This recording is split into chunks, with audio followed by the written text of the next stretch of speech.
Rebonjour à tous, on est presque dans le timing, à 30 secondes près. Je suis connecté pour l'atelier 12, donc avec Fabien Chauchard de chez Indatech, qui va nous parler des clés pour déployer le contrôle par spectroscopie en ligne de l'upstream jusqu'à la lyophilisation. Bonjour Fabien, vous nous entendez? Oui, très bien, merci. Parfait. Donc je vais vous laisser à peu près 30 minutes de présentation, puis après nous ferons un échange questions-réponses. Et puis n'hésitez pas à me dire quand il faut que je change de diapo ou de slide, comme ça vous pourrez présenter tranquillement vos infos.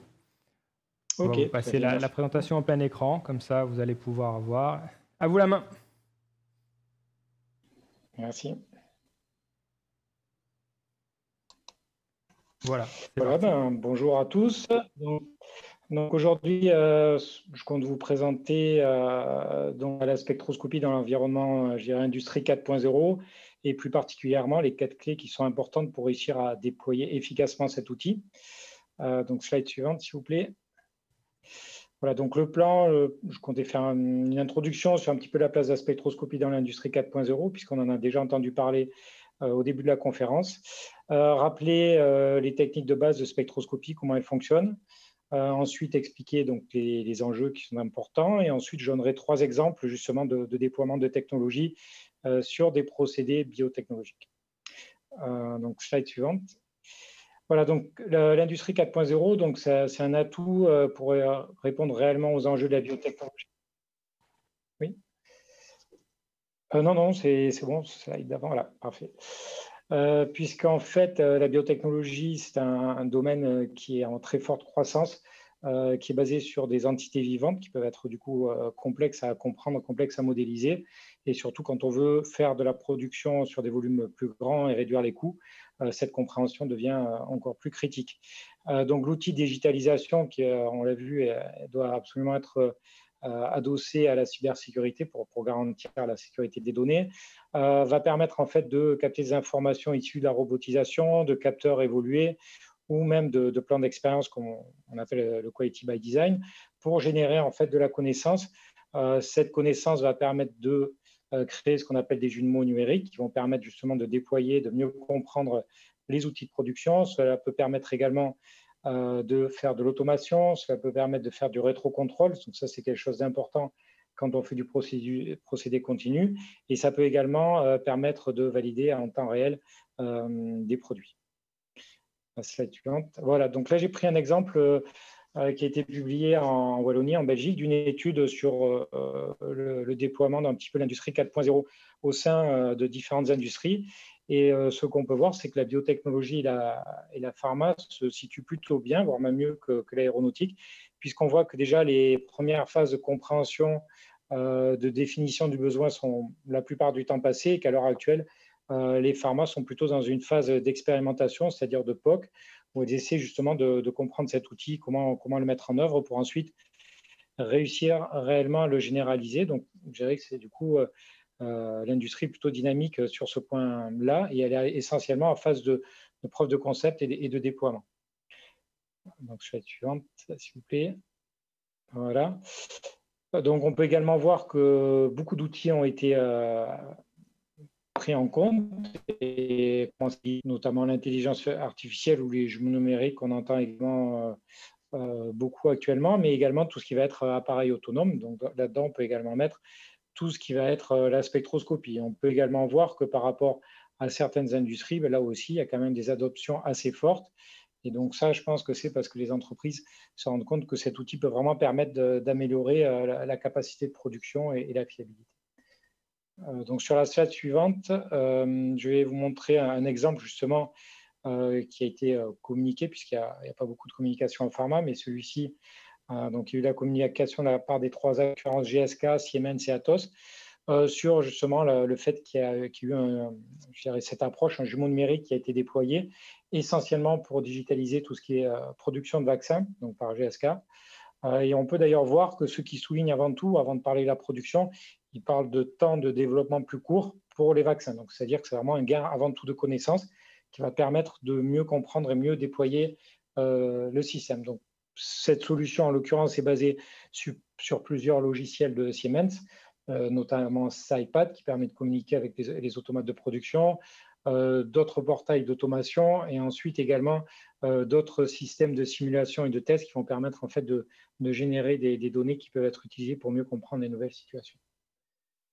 Slide suivante, s'il vous plaît. Voilà, donc si on se place un petit peu dans ce contexte de génération de connaissances et d'apprentissage, on peut faire un parallèle avec le corps humain. L'œil, je dirais, l'œil et la vision jouent un rôle important dans l'acquisition de connaissances, dans la génération d'apprentissage et la faculté d'anticiper certaines situations. Le capteur va en fait renvoyer différentes informations. Ça peut être l'intensité, la couleur sur des situations et ensuite le cerveau va les analyser, va être capable de comprendre et d'être capable ensuite de reproduire quand une situation identique se présente. Donc, slide suivante.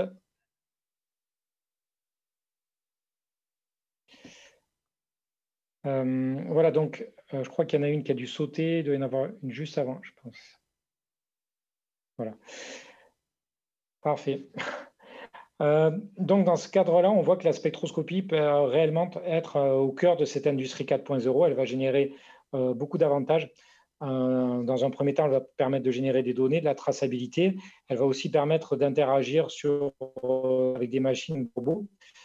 D'un point de vue purement fonctionnel, elle va permettre d'apporter l'information chimique en temps réel et de l'information physique également en temps réel, suivant les techniques qu'on utilise.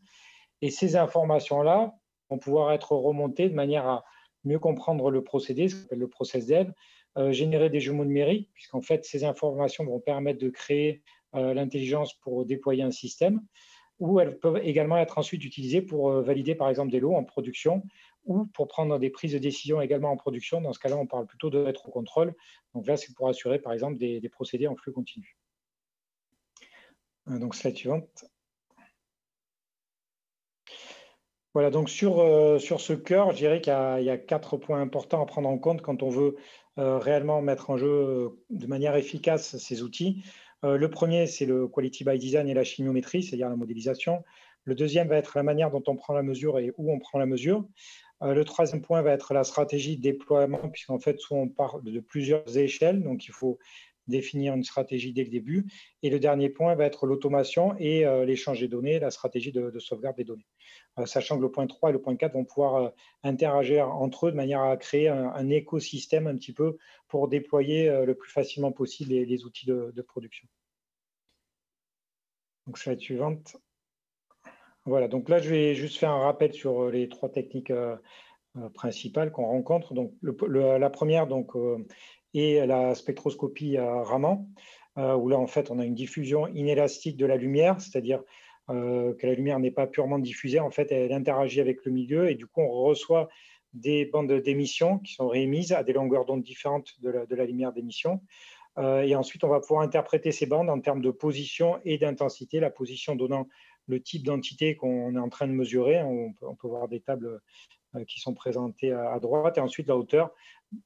En comparant les hauteurs, on va pouvoir comparer les concentrations. Bon, après, il y a d'autres effets comme la température qui peuvent légèrement décaler le spectre, mais d'une manière générale, ce qui se passe. Par contre, il faut faire attention puisque la spectroscopie Raman est très sensible à la fluorescence de l'échantillon ou du contenant, mais aussi à la lumière ambiante ou même à la présence d'un autre capteur proche du capteur Raman qui risque d'éblouir le capteur en fait lors de la mesure. Donc, slide suivante. Voilà, un autre type de spectroscopie, et probablement c'est un des plus anciens qu'on rencontre en pharma, mais qui revient également en force, c'est la spectroscopie UV, c'est-à-dire des mesures qui s'effectuent de 200 à 400 nanomètres. Ensuite, dans le visible, on est de 400 à 800. Là, on est sur plutôt des changements de distribution des électrons dans la molécule qui vont d'un état stable vers un état excité. L'avantage de l'UV, c'est qu'on peut avoir une sensibilité très très forte. On peut mesurer des ppm de principe actif dans du liquide. C'est d'ailleurs pour cette raison que c'est beaucoup utilisé pour les tests de dissolution. Il faut savoir que les sources lumineuses et les détecteurs ont fait beaucoup de... Il existe et dire que l'avant est oratoire peut maintenant également revenir en force sur le contrôle de procédé. Un avantage également est qu'il est très bien pharmacopée, notamment par l'UE 157. Les protéines sont facilement détectables, on peut nanoparticules, du fait de l'interaction, par exemple, avec le titane ou le zinc, avec les couches électroniques, ou après aussi du fait que les longueurs d'onde sont petites, donc elles vont détecter plus facilement des petits objets. L'autre chose qui est intéressante, c'est qu'on peut utiliser peu de chimiométrie. Parfois, on peut juste regarder la présence d'un pic, à quelle longueur d'onde ce pic est présent. Donc, on peut avoir des moyens de caractérisation assez simples. Et il existe même des lois qui peuvent permettre de connaître à l'avance les bandes d'absorption du produit. Notamment, si on prend la loi de Woodward-Fraser, en fait, on peut faire des calculs suivant la composition et les chaînes présentes et on peut connaître déjà la bande d'absorption maximale. Donc, typiquement, ça, c'est des connaissances qui peuvent être déjà utilisées par l'intelligence artificielle pour combiner directement avec de l'UV. Donc, ça peut être très puissant dans le futur. Donc, slide suivante. Voilà, ensuite, le dernier outil, c'est la spectroscopie proche infrarouge, où là, cette fois-ci, on va se baser plutôt sur des vibrations interatomiques et plus particulièrement là, sur des harmoniques. Donc là aussi, on va avoir des bandes d'absorption qui sont par contre très larges, qui se superposent. Et donc du coup, là, par contre, on a certains avantages en termes de prix, de vitesse de mesure. Par contre, il faut utiliser plus de ce qu'on appelle de chimiométrie, c'est-à-dire de modélisation, de manière à caractériser physiquement ou chimiquement le produit. Donc, slide suivante. Voilà, donc du côté d'Indatec, nous, on a poussé même le concept un petit peu plus loin, puisqu'après, on est allé jusqu'à développer nos propres sondes pour faire de la mesure multipoint, ce qu'on appelle la mesure SAMSPEC, c'est-à-dire la mesure avancée spatialement, qui permet de caractériser à la fois physiquement et chimiquement le produit.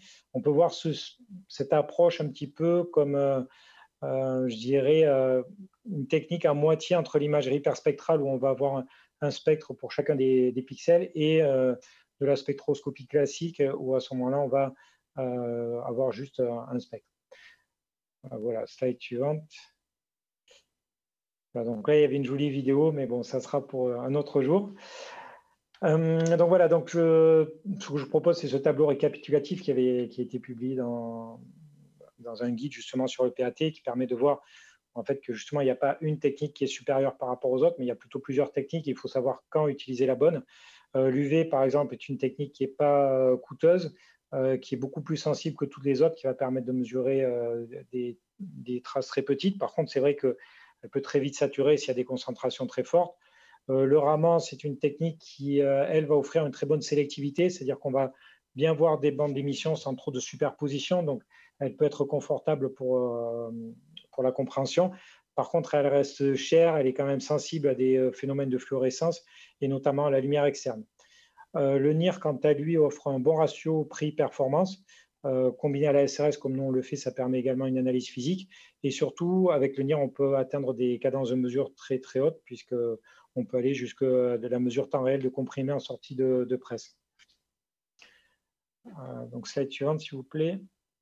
Voilà, donc j'ai commencé par le premier point, qui est bien connu par la pharma, par l'USP, qui est ce qu'on appelle le QBD et la chimiométrie, où en fait la qualité d'une modélisation en chimiométrie va dépendre énormément de la qualité de la base de données. Donc il faut vraiment privilégier la qualité plus que le volume de données. C'est vrai qu'on peut parfois voir certains groupes qui font énormément d'expérience, mais ce n'est pas ça qui va rendre forcément un modèle efficace ou un modèle robuste. Ce qu'il faut, c'est générer de la variabilité, si possible contrôlée ou du moins comprise, de manière à générer de l'information. Puisqu'en fait, le concept de QBD, c'est d'être dans un espace vraiment on va travailler sur la connaissance. Une fois qu'on a généré cette connaissance, on va pouvoir générer ce qu'on appelle le design space. Et ensuite, on va désigner l'endroit opérationnel où le procédé doit rester. Et ensuite, l'idée, c'est dans le design, de toujours ramener un point de production vers le point opérationnel. Donc, les paramètres qui sont à prendre en compte dans cette approche-là, ça va être le nombre d'instruments qu'il va y avoir dans le parc, la qualité et la variabilité des matériaux entrants, la variation des conditions de process ou de l'environnement et la variation des entités physico-chimiques. Donc là, je dis rien de nouveau parce que c'est des choses qui sont écrites. Après, où je voudrais plutôt attirer votre attention, c'est sur la slide suivante, où comment est-ce qu'on peut pousser un petit peu plus ces techniques, c'est-à-dire avoir des approches qui sont peut-être plus optimisées que ça et plus rapides.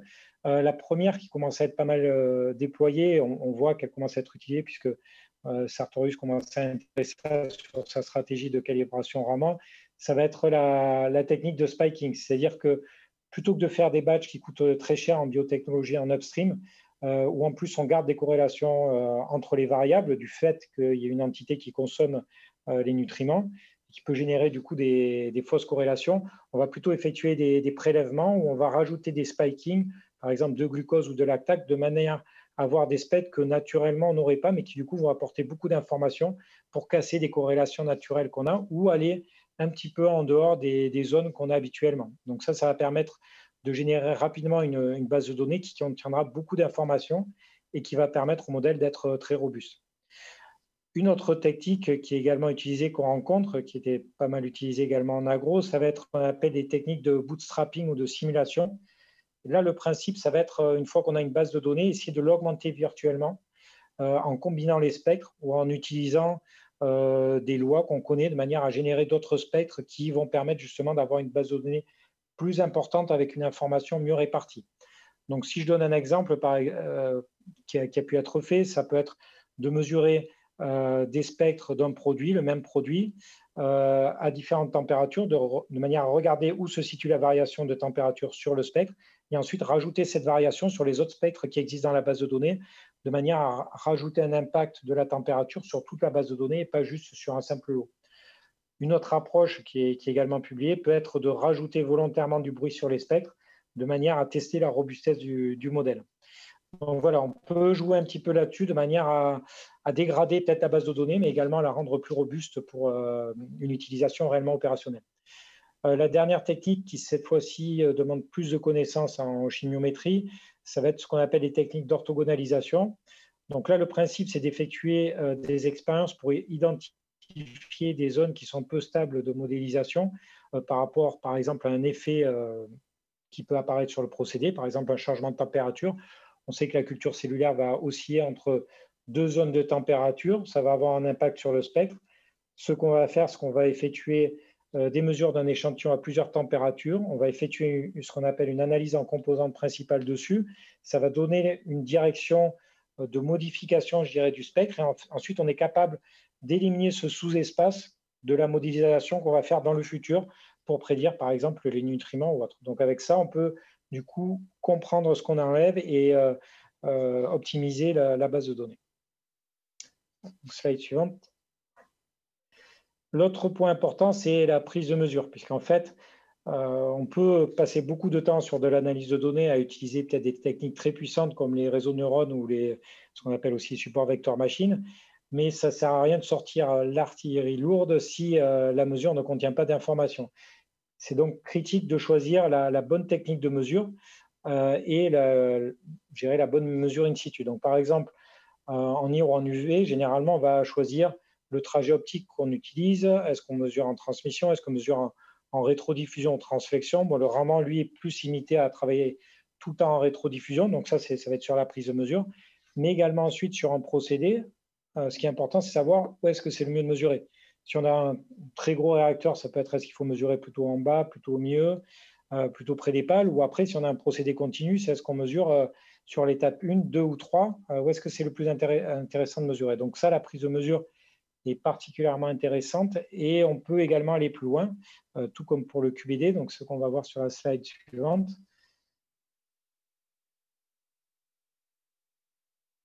Voilà, donc sur cette slide, hop, il y a de nouveau, il y a deux slides qui sont passés. Il faut juste repartir en arrière. Voilà.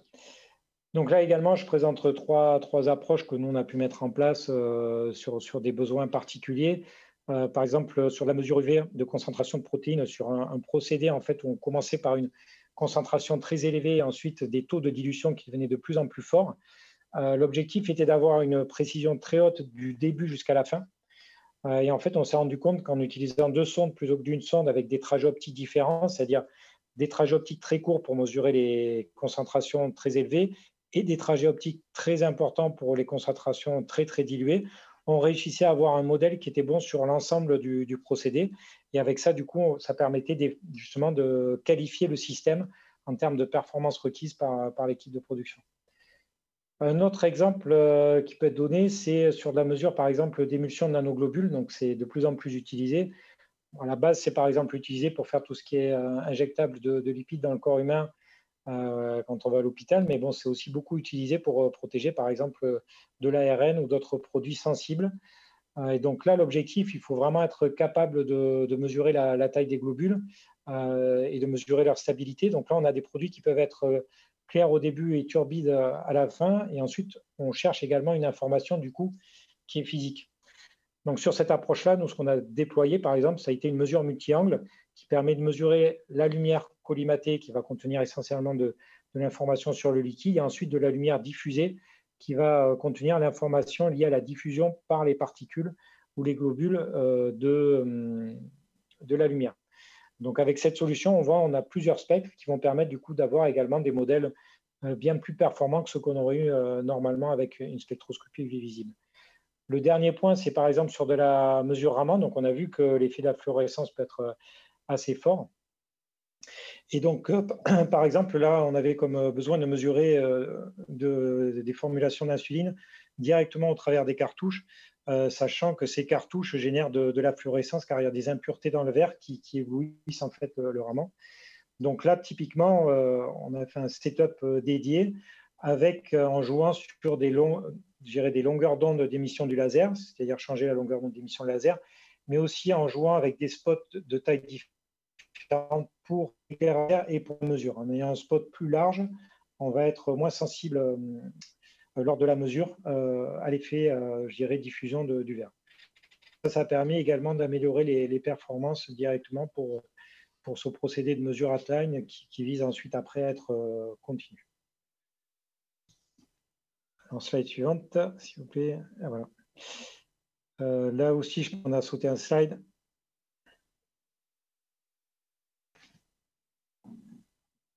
Encore un avant. Je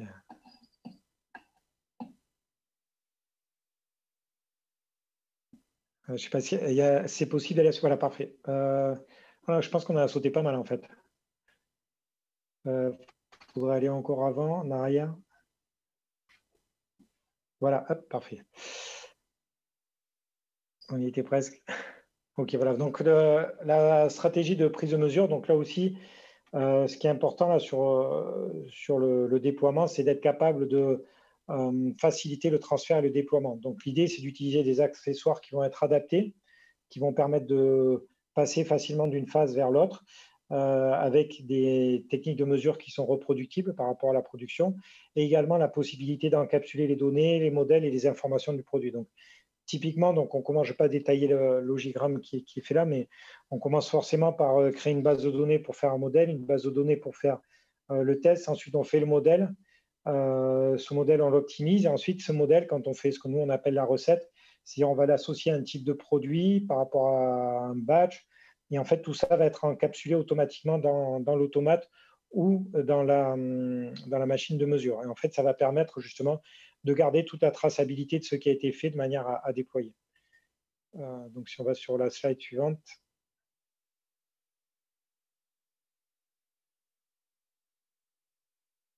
Voilà. Voilà, donc c'est typiquement des choses qui ont été déployées, qui ont été faites. Ça, c'est deux machines qui ont été fabriquées par Pharma Technologies, basées sur la technologie Indatec de mesure multipoint à haute cadence. Donc là, les modèles peuvent être faits sur la machine, même au moment du process dev. Et ensuite, tout est automatiquement encapsulé de manière à ce que quand l'opérateur appuie, il est juste appuyé sur le numéro de batch qu'il veut et le type de produit. Et ensuite, la machine se charge de régler tous les paramètres, que ce soit aussi bien le temps d'intégration, la distance de mesure par rapport au comprimé. Enfin voilà, tout est automatiquement automatisé. Et on peut voir sur la slide suivante, donc si on passe après, voilà. Donc c'est des interfaces assez simples. Donc on peut voir complètement à gauche l'interface qui permet de valider chaque étape, le réglage des distances des sondes, le modèle qui a été utilisé, etc. Et une fois que tous les voyants sont verts, en fait, la machine est opérationnelle et ensuite, elle va permettre de prédire directement en temps réel, ici, par exemple, la concentration en principe actif du comprimé ou son poids avec la technologie micro-ondes qui est également embarquée dans la machine. Donc, voilà. Le dernier point, donc, c'est la communication avec les machines. Donc, les stratégies peuvent être différentes suivant la vitesse de mesure. Quand on mesure à des cadences très élevées, par exemple en dessous de 5 millisecondes, par exemple, ça c'est pour des comprimés ou d'autres produits qui défilent très rapidement, On n'a pas la possibilité d'envoyer toutes les données, ça devient vite compliqué, surtout si on veut éjecter les produits qui sont défectueux. Donc là, habituellement, il faut que le spectromètre communique directement avec des signaux in-out, avec une carte électronique, de manière à être très rapide dans la sélection des échantillons. Ensuite, les données sont extraites directement par vague à la fin d'un batch ou au moment de changement de rapprovisionnement de la machine. Si on passe ensuite sur de la mesure plutôt à haute vitesse, c'est-à-dire entre 10 et 100 millisecondes, on peut passer sur un protocole TCP/IP qui peut permettre déjà d'échanger des informations. Et ensuite, sur des vitesses qui sont là de 100 millisecondes, on peut passer sur des protocoles plus complets, comme l'OPC-UA, c'est-à-dire l'OPC unifié, qui se répandent de plus en plus. Donc, je dirais grosso modo, il peut y avoir 3 approches. Donc, l'approche d'utiliser directement l'automation avec les systèmes SCADA, des systèmes qui sont proposés par des grosses entreprises comme Siemens, par exemple, qui propose sa solution SciPath, qui permet automatiquement de charger les données et ensuite d'interagir avec le procédé. Donc, c'est ce qui était justement utilisé avec les jumeaux numériques pour GSK, ou également le logiciel SynTQ d'Optimal, qui fonctionne de la même manière que le logiciel SciPath. Ensuite, ces données sont sauvegardées dans un réseau, dans un cloud. Après, ça peut même être échangé sur des data lakes, ou ensuite, il y a également d'autres logiciels, comme le logiciel OSIsoft, qui est également bien connu en biotech, qui permet justement de créer ces bases de données pour générer de la connaissance et faire de la simulation. Donc, slide suivante, s'il vous plaît. Voilà, donc là, je vais présenter trois exemples. Donc, ce premier, c'est un exemple à partir de la technique Raman, donc basé sur notre analyseur Raman. Les modélisations ont été faites par le client avec la société Eigenvector, et les modèles étaient exportés avec ce qu'on appelle le modèle exporteur, qui permet de générer des fichiers encapsulés qui contiennent toutes les informations sur la modélisation PLS. Et ensuite, le protocole d'automation, là, c'est de l'OPC-UA, puisqu'on est sur la mesure assez lente, on est sur du Raman. Donc, slide suivante. Donc, ça, c'est un exemple donc, de ce qu'on a pu faire pour une entreprise donc, dans le domaine de la fabrication de détergents en continu. Donc, à l'heure actuelle, la fabrication de détergents sont des grandes usines avec des changements de formulation à peu près toutes les heures. Donc, ça veut dire que toutes les méthodes traditionnelles consomment énormément de temps et du coup sont très limitantes pour les volumes de production. Donc, l'idée est de partir plutôt sur une technique basée sur de la modélisation directe en temps réel, validation par spectroscopie Raman. Donc, slide suivante.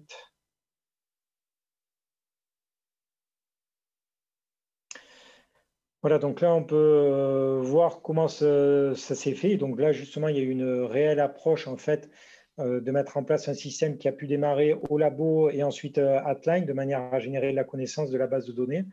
Donc ça, ce système a permis, en fait, de valider qu'on pouvait détecter jusqu'à 10 composés différents avec des niveaux très bas, en dessous du pourcentage. Ensuite, pour passer sur la ligne, en fait, il y a eu une phase de transfert où on peut voir sur la photo juste au-dessus du plot de prédiction, au mieux, qu'en fait, on a eu des espèces de cellules de mesure de sous-flux qui ont permis en fait de générer en fait une mesure un petit peu ce qu'on pouvait rencontrer en continu, de manière à créer déjà la base de données et vérifier justement qu'il n'y avait pas de perturbation quand on mesure avec cette configuration. Et on peut voir complètement du coup à droite l'unité qui est montée en production sur un squid avec le réacteur monté sur, enfin la sonde montée sur le réacteur avec également un interlock de sécurité pour le laser.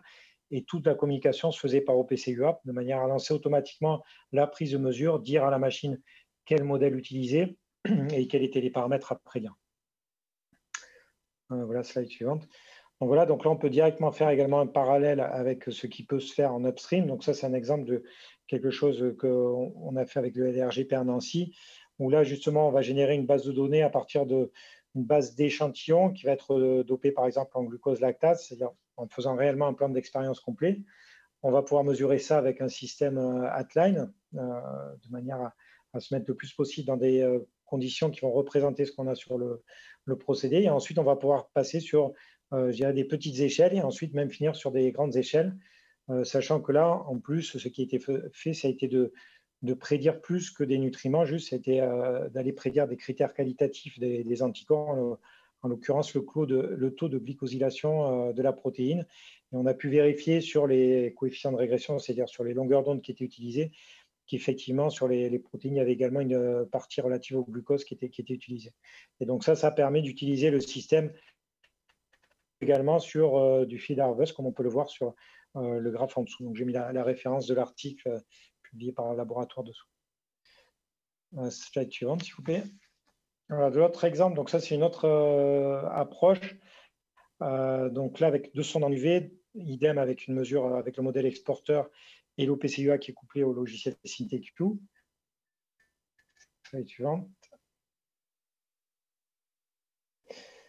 Voilà, donc on peut voir, on a commencé en fait cette étude parce que le client se posait la question de savoir est-ce qu'il valait mieux utiliser l'UV pour cette application. Donc en fait, on a fait une première PSA.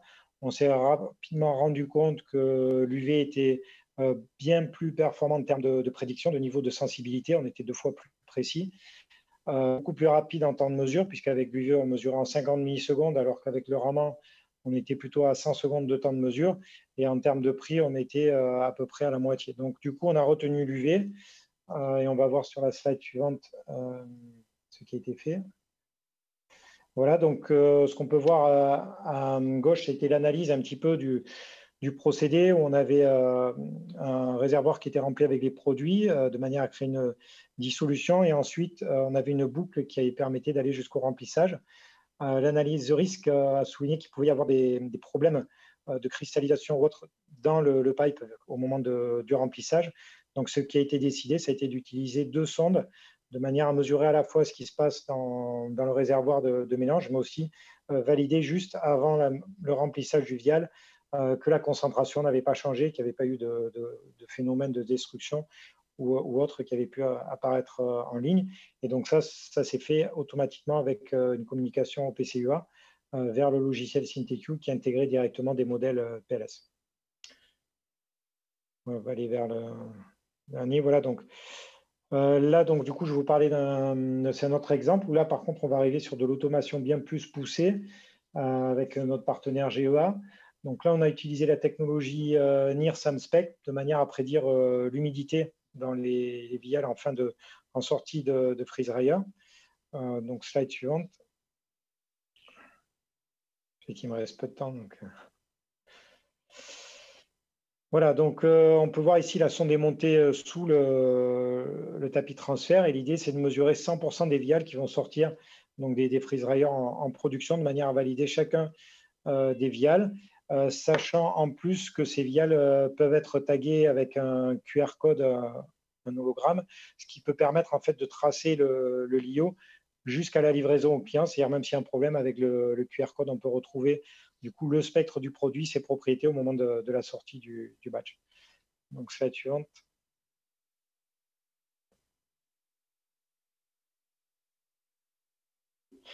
Voilà, donc le système a été monté sur 2 types de systèmes, soit un système plutôt standalone pour faire des petits volumes, mesurer des batchs quand on en a besoin, ou après une autre solution qui est complètement intégrée à la solution de déchargement du freeze dryer, c'est-à-dire ce qu'on appelle la LUS.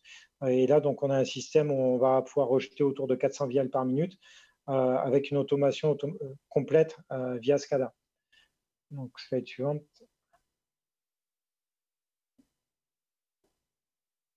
Donc ça, c'est la présentation de la précision qu'on peut avoir avec le système NIR et avec une mesure Karl Fischer, donc destructive. On voit qu'on est très proche, donc on a une erreur autour de 0,1%. Donc du coup, la technique fonctionne bien. Slide suivante. Voilà, donc grosso modo, le principe, c'est ça, c'est que les viales vont pouvoir être rejetées s'ils sont trop hauts, voire même trop bas, mais ça, c'est rare. Mais voilà, donc ça peut permettre de valider automatiquement ce genre de produit. Ça a également une valeur importante, surtout si on travaille avec des produits qui peuvent être dangereux, qu'on ne peut pas ouvrir ou qui sont compliqués ensuite à ouvrir pour mesurer. Donc, slide suivante. Voilà, donc on voit les 2 systèmes de rejet. Ça peut être éjecté automatiquement ou la roue peut s'arrêter automatiquement de manière à laisser l'opérateur prendre manuellement le vial pour le mettre de côté. Slide suivante. Voilà, donc ce qui est important, en fait, c'est là la grosse valeur ajoutée de la solution GEA, c'est que comme ils automatisent complètement leur procédé, quand ils déchargent les qui les mesurent, ils sont capables de les replacer dans le freeze dryer. Donc ce qu'on voit là, c'est une grosse plaque de freeze dryer de plusieurs dizaines de milliers de liés au cake. Et ensuite, on peut faire un mapping de la concentration en eau qu'on a eue.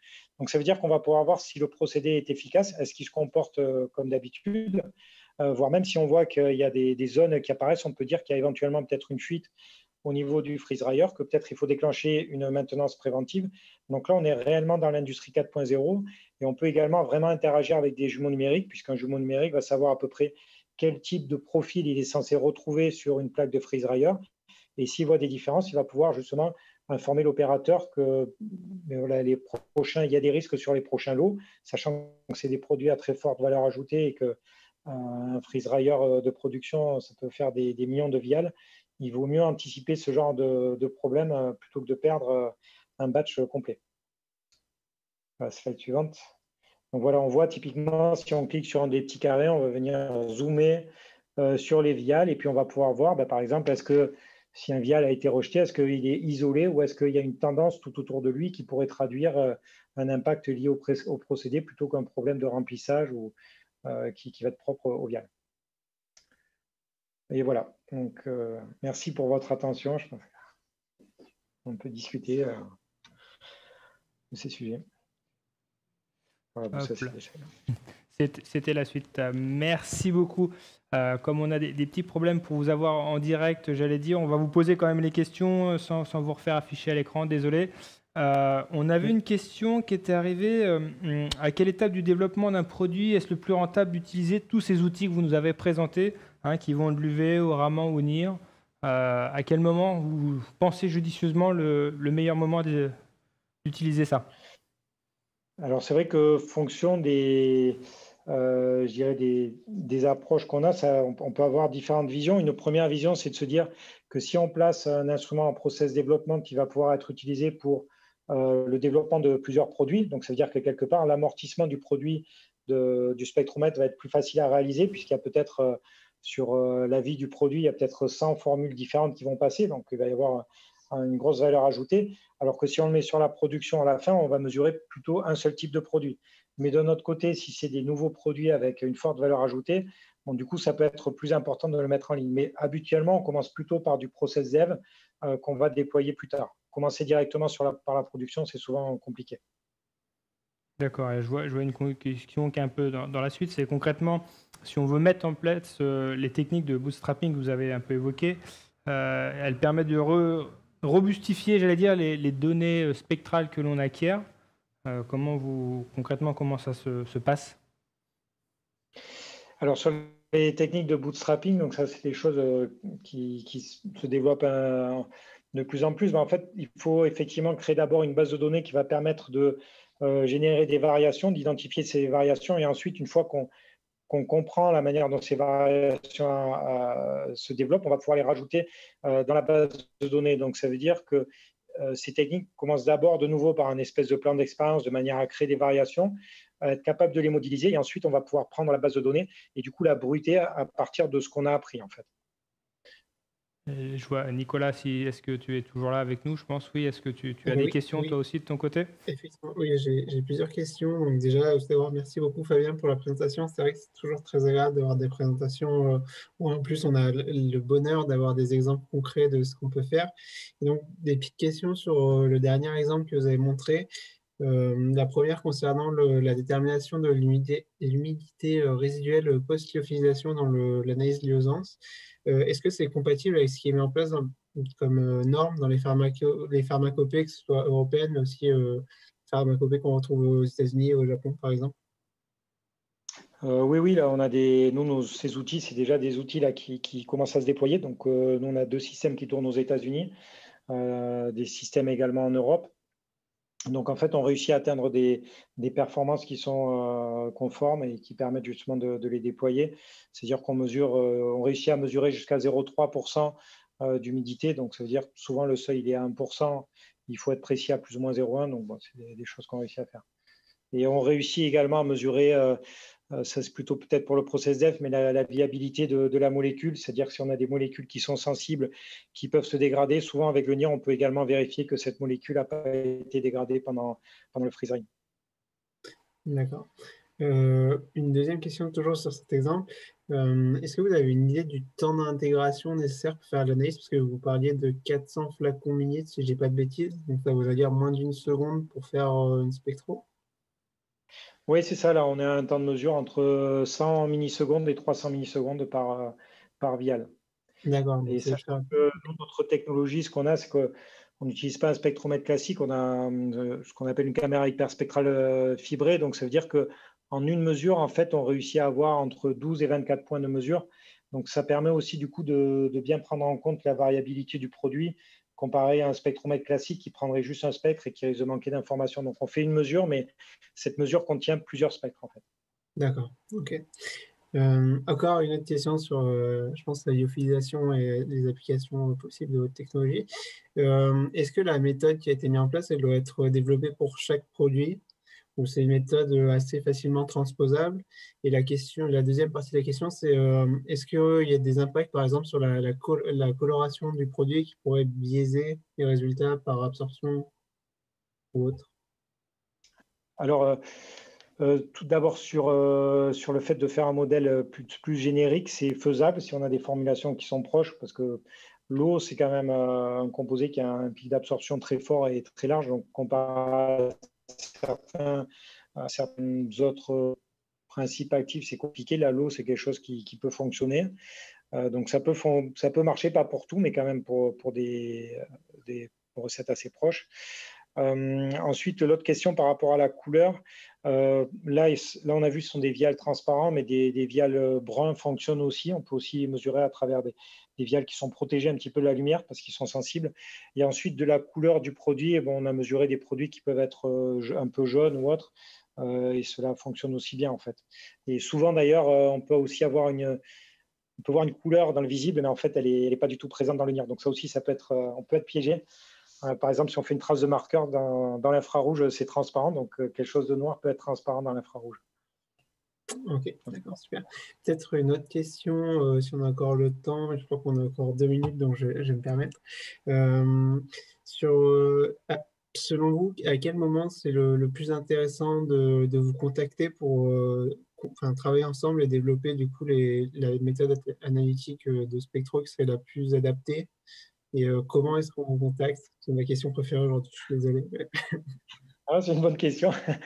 Non, mais nous, je dirais que les clients ont tendance à venir nous contacter assez tôt parce que c'est vrai qu'on a pris l'habitude. C'est vrai, nous, à la base, on a développé la spectroscopie donc résolue spatialement hein, au niveau d'Indatec. Et après, rapidement, on s'est mis à développer le Raman, l'UV, etc. parce qu'on cherche réellement à avoir une approche pragmatique. Donc, on ne veut pas forcer plus une techno qu'une autre. Donc, ça fait qu'on a un petit peu tout ce panel de techniques. Donc, c'est vrai que nous, les clients viennent plutôt au début parce qu'ils savent qu'ils vont nous soumettre plus une problématique, nous envoyer quelques produits qu'on va mesurer juste en une journée avec toutes les techniques. Après, nos ingénieurs applications vont pouvoir rapidement faire un petit rapport. Et donc, à partir de ça, ça permet déjà de donner la base pour le projet. Donc, du coup, on est plutôt sur des produits qui partent. Voilà. Après, c'est vrai que sur la partie production, nous, on a plutôt tendance à avoir fait des alliances avec Pharma Technologies, GEA ou autres, parce qu'on se rend bien compte d'expériences qu'on a vécues avant, que si on est contacté par une grosse pharma qui nous dit de venir mettre un système en ligne sur une ligne de production qui existe, ça veut dire qu'il faut faire un change control pour venir percer la machine. Ça devient très, très compliqué. Derrière, il faut faire tous les papiers pour revalider la machine. Et donc ça, en fait, c'est quelque chose ça coûte beaucoup trop cher pour que ça soit réellement déployé. Donc c'est pour ça qu'on essaie d'avoir cette approche de collaboration avec les grosses entreprises qui fournissent des machines de prod. D'accord. Ok. Ouais, et puis ça rentre bien dans les notions de QBD aussi que vous aviez mentionné au début. C'est vrai que c'est sur un design de produit, si on peut dès le début intégrer ces méthodes analytiques, c'est toujours plus intéressant. Oui, c'est clair. Okay. Denis, je te revois apparaître. Oui, et vous parliez de la collaboration, j'allais dire, sur la partie aval, mais c'est très en amont dans le développement, vous avez parlé du LGRP tout à l'heure. Est-ce que vous avez d'autres collaborations comme ça avec des universitaires qui se développent pour avoir de l'innovation au sein de Nous, vos oui, produits? on favorise ce genre de collaboration. Donc, bon, aux États-Unis, par exemple, pour la mesure dans le feed frame, on travaille avec l'Université de Rogers, qui est très proche de la FDA. Après, bon, on travaille également avec le BioCube, puisqu'en fait, il y a une plateforme qui est très riche et qui permet, je dirais, d'avoir des réacteurs à différentes échelles. Donc ça, on ne trouve pas ça partout et c'est vraiment intéressant aussi.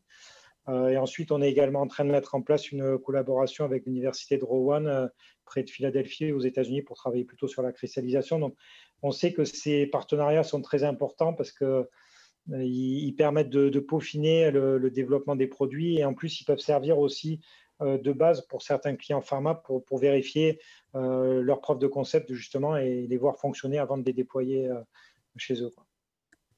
Parfait. Ben, on voit que vous travaillez de l'aval jusqu'à l'amont pour toute la recherche et puis le développement et la mise en application derrière. En tout cas, merci beaucoup pour cette présentation. On touche à la fin.